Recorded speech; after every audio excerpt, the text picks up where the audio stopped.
welcome to the Alpha Youth Aftershow. My name is Charlie and I'm joined by these two incredible people.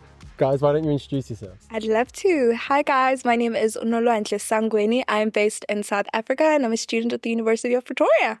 Hey guys, my name is Maria. I'm from Madrid, Spain, but I've been living in London for almost 7 years, which probably explains why I'm vitamin D deficient. We hope you enjoyed your first Alpha Youth session. Hope you had fun. Hope you ate good food. In case you don't know, in case you're new to all of this, Alpha is all about exploring life's biggest questions. Questions such as, what is my purpose in life? Why am I here? And is God even good? That's right. And here at the After Show, we'll just be reflecting on the topics spoken about at the Alpha Youth series. We'll be sharing personal insights and just having honest conversations about life, faith, and everything in between. I'm looking forward to our conversation, but before we get into it, let's quickly watch this recap video. Every day from the moment we wake up, we have tons of questions to figure out and decisions to make. Dude, check out these snacks. What should we eat?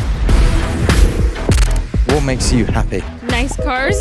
Track. Dogs and cats. There's no feeling like winning. 10 million subscribers! Some people think money, fame, and relationships would solve a lot of their problems. Surely there must be more to life than this. You can't do the same trick twice. You've always got to find the next big thing. Richie, get this fight! It's one small step for man. Alpha is a space where you can say what you think and how you feel. What was wrong with people pleasing was that I felt like being an imposter. This is your space. What was the purpose of creating me? So welcome to the conversation.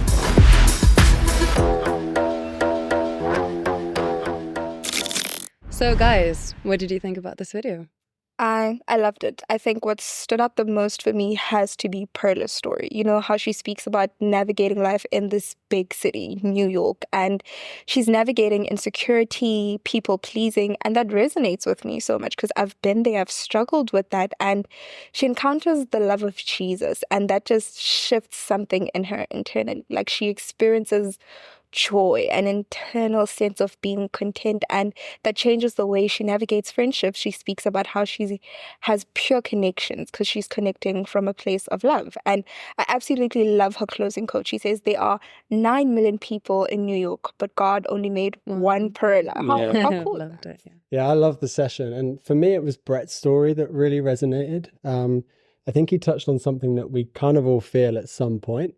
And it's this feeling of like, happiness not lasting forever, and this feeling of constantly chasing happiness, but it never seems to last. And it's kind of true, right? Like for me, I know that if I buy a brand new pair of trainers, for example, like I'll get really excited about buying the trainers. Once I've bought the trainers, I'm super happy. I'm excited to show my friends. It makes me feel good. And then after I've been wearing them for a while, I'm like, I don't have that same level of happiness about these trainers. Or if I go to a theme park and I'm like with all my friends, we eat great food, we go on all these fun rides, and I just, at the end of the day, I'm just feeling so happy. I've just had such a good day. But then a few days later, it has no impact on my happiness. And I loved what Brett said when he was talking about this, and he kind of said that God loves me unconditionally. Even when I feel down, even when I feel rejected, even when a video doesn't perform well, I know that God loves me unconditionally. And I guess for me, like Perla's story and Brett's story are almost suggesting this idea that having a faith in God and living a full life are somehow connected. Yeah, that's such a great point, Charlie. But I think it's also worth mentioning that, you know, some young people might be hearing these stories, listening to these conversations and thinking, wait, hold on, it's, you know, it's great for you guys to believe this stuff. It's not really for me. And are we really suggesting that, you know, faith in God connects to living a full life? And that's a completely valid point of view.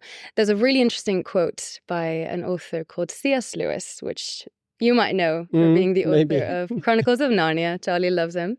The quote says this: Christianity, if false, is of no importance, and if true, of infinite importance. The only thing it cannot be is moderately important. Yeah, I know it. Yeah, you're right. I love C.S. Lewis. And I guess like the reason he's so inspirational for me was he was someone who gathered evidence, he examined the evidence, and then he made a conclusion based on that evidence. And that's kind of what scientists do as well, right? They gather evidence, examine the evidence, and then make a conclusion based on that evidence. And for me, what's so interesting is that throughout history, we have these lists of Christian scientists. You've got Kepler, you've got Galileo, you have Copernicus, you have so many. For me, that's interesting because growing up in the early 2000s, like it felt like science and faith were opposed to each other. And I had older siblings, and we'd often watch these debates like God versus science or science versus faith. And it always felt like the two camps were trying to convince the other person of their idea. And sometimes those conversations were great and sometimes perhaps not. But it was definitely this idea that you had to be in one camp or the other. You couldn't be in both. You know what I mean? Yeah.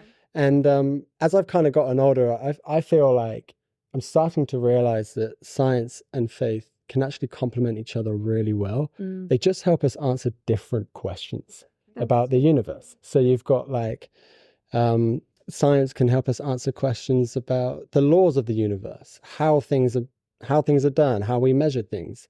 And faith can help us answer questions like, why am I here? Or what's my purpose in life? Yeah, that actually reminds me of an analogy. Okay. Now, bear with me.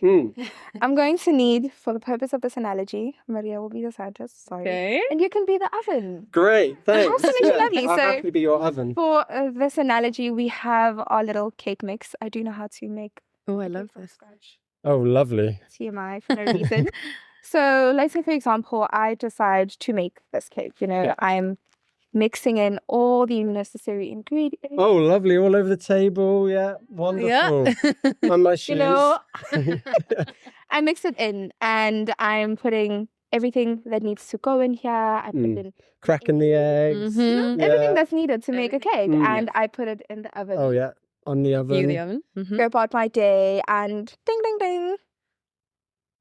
30 minutes later. Wow. And I take it to my friend Maria. She's the scientist. So I ask her to examine it. And she looks at it and she could possibly tell me how many calories are in it, what ingredients we use. She might even be able to tell me the quantity of the ingredients that we used. She could answer so many questions, but she could not tell me everything. One big thing she could not tell me is why I baked the cake, to celebrate the show. That's why I baked the cake. And it's similar to the complementary relationship between faith and science. Science tells us all these other details, but only the creator can tell us the purpose of the creation. That's how I look at it. So good.